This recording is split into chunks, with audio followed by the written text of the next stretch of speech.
Hey everyone, welcome to Killer Knives. Back for my fourth video, hopefully my best video. We have a Praetorian Ti custom today, full review. I got this in December, so I've had it like a month and a half now. And then previously I had ordered it June of 2020 during the pandemic. So figured I had some time to wait. Medford's website is pretty fun. You can design your own on the website, and I later found out you can also call them and specify things you want to do, which I did not do, but that all is at an extra cost. So the one I designed here is PVD coated Tonto 3V, faced and flamed handle, faced and flamed pocket clip, and a purple anodized titanium back. It's not like super purple, but it is beautiful. I know a lot of you know a lot about Medford and some of you don't. They're pretty pricey, but craftsmanship does come at a price. It is a beautifully crafted, beautifully designed, lots of handwork, lots of inspection. The tolerances on the knife are incredible. So you're getting something that's very premium, and you're paying a premium price. And I personally have had always an affinity and been kind of a hobbyist with knives ever since I started cooking. So kind of like a grail knife for me, and I finally got it. I have not used it too much. It does cut. It's definitely a knife. It's extremely heavy. I think it weighs 13 or 14 ounces, so you know when it's in your hand. But yeah, couple size comparisons really quick. We got PM2. Well, you can see definitely a much girthier knife, a little bit longer.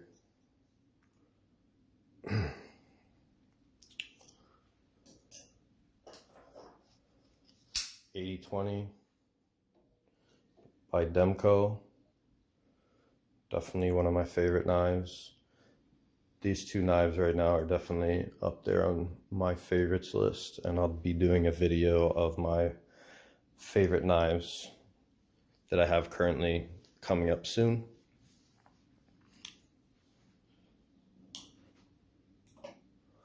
And then the Chris Reeves Inkosi with the single blade. And you can see pretty much this knife is much larger than all of those knives. So 3V marked off by the 3 there, ever so slightly. PVD coated. Keep this pretty well oiled, even though it's PVD coated. You don't want any rust to form. You can see just how tight the tolerances are there. You can't barely even see the washers inside. And over a month and a half of opening and closing this knife, it's still pretty tight. I think it definitely needs a longer break-in period. And you can just see the craftsmanship. It's just beautiful. This on the front here is really, really beautiful. Like a tiger striping, purple, and the flames, little orange, little blue, a little silver, some bronze, dark purple, even like some reddish purple hues. Very thick spine, very thick scales. This pocket clip, the tension on it is really light. It goes in and out of your pocket very easily, which is beautiful considering if you had a pocket clip that made this very hard to get in and out of the pocket, I don't think it would be as good of a knife considering how heavy it is. I'm still working on the one-handed opening because it is so heavy. It is definitely tough to open one-handed, and if you'll notice, the blood groove or the finger groove here is actually sculpted to be round, like a hollow concave.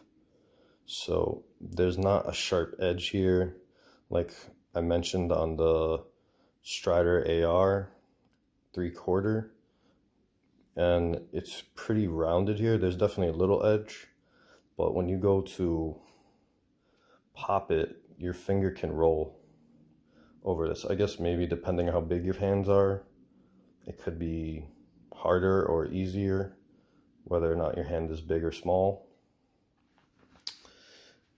You get like a really nice, comes down to a really nice edge. You can see how fat that blade is. It's pretty crazy. It's definitely not going to be the sliciest knife in the world, but it is awesome. And then I'm dealing with like a little lock stick, and it really depends how hard you open the blade. So I'm going to show you.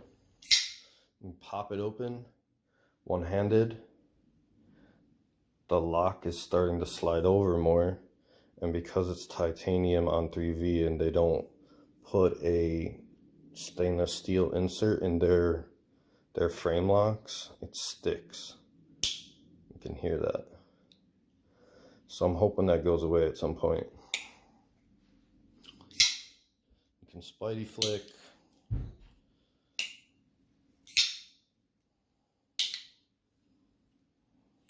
It's a very heavy knife. It's a little daunting to use, and like I said, you can see now it's pretty stuck. You gotta like really push.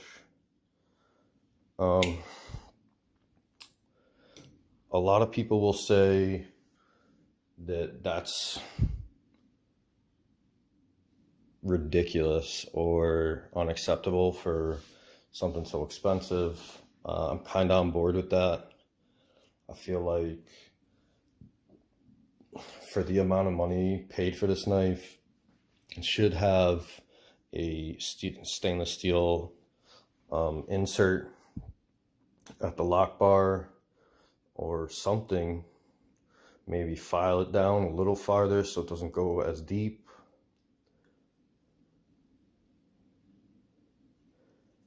I'm not sure what the answer is there, but I'm hoping it goes away soon.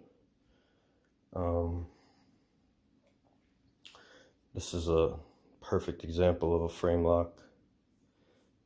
No sound, moves easy. It's like glass.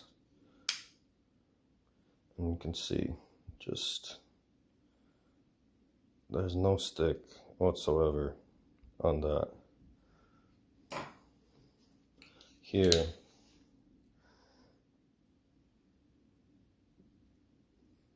it's a lot more in contact with the blade. So hopefully wear and tear works that out.